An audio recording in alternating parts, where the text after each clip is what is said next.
In your morning medical news, the first report from the Trump administration's Make America Healthy Again Commission, released last week, appears to be rife with errors. The report contained more than 500 references to studies, government reports, and news articles, some of which were wrong or didn't even exist. Former White House coordinator Dr. Ashish Jha weighed in. The CDC director makes these kinds of decisions. This is all happening behind closed doors. It feels very capricious, and it's certainly not based on scientific evidence. And that is the thing that I think worries all of us the most. The idea that medical science will no longer go through peer review, it will ultimately undermine credibility of the NIH. Some experts speculate the errors were the result of using AI to create the report. The Department of Health and Human Services hasn't responded. A life-saving device placed on Mount Everest already proving its worth. An Englishman stationed a defibrillator on the world's highest peak. Within weeks, it helped revive a young French climber. David Sullivan, who lost 4 close friends to heart problems, says he cried tears of joy when he learned his machine made that critical difference.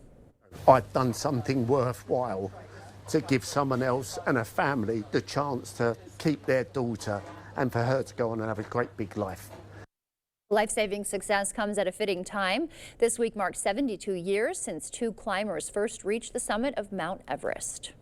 More and more patients are turning to a new treatment for a condition that causes ringing in the ears. The device tricks the brain with a tickle to the tongue. Stephanie Stahl shows us more. Silence really is golden for Clara Flores. This is what her days used to be filled with.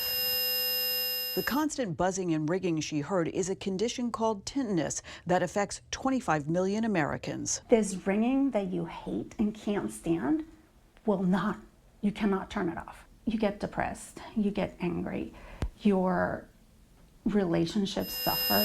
But the maddening noise is not a hearing problem, according to Bala Cynwyd audiologist Gail Brenner. Tinnitus is a sound that we perceive in our ears or head that's internally generated by the brain. And now, for the first time, she says there's finally a treatment that works for most patients. So this is the controller. Lanier is an FDA-approved device that works with headphones and a tongue stimulator. 32 tiny little electrodes that stimulate the tongue with electrical pulses that feel like bubbly champagne. It's just a tiny little tingle, and that's all we need for the signal to transmit to the brain.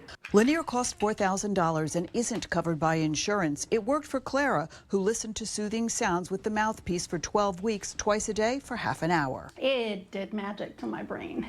The maker of Lanier says it works by retraining the brain not to hear the sounds from tinnitus that can be caused by loud noise, hearing loss, and infections. We're teaching the brain to not pay attention to the tinnitus. It has been a game changer. Clara thinks her tinnitus was caused by an infection, but she doesn't notice the buzzing anymore. And now it's just like, oh yeah, I have it. It doesn't bother me. I forget about it. Her brain refocused and noise-free, now with a new lease on life. Research on the Lanier device showed about 80% of the people who tested it had significant improvements.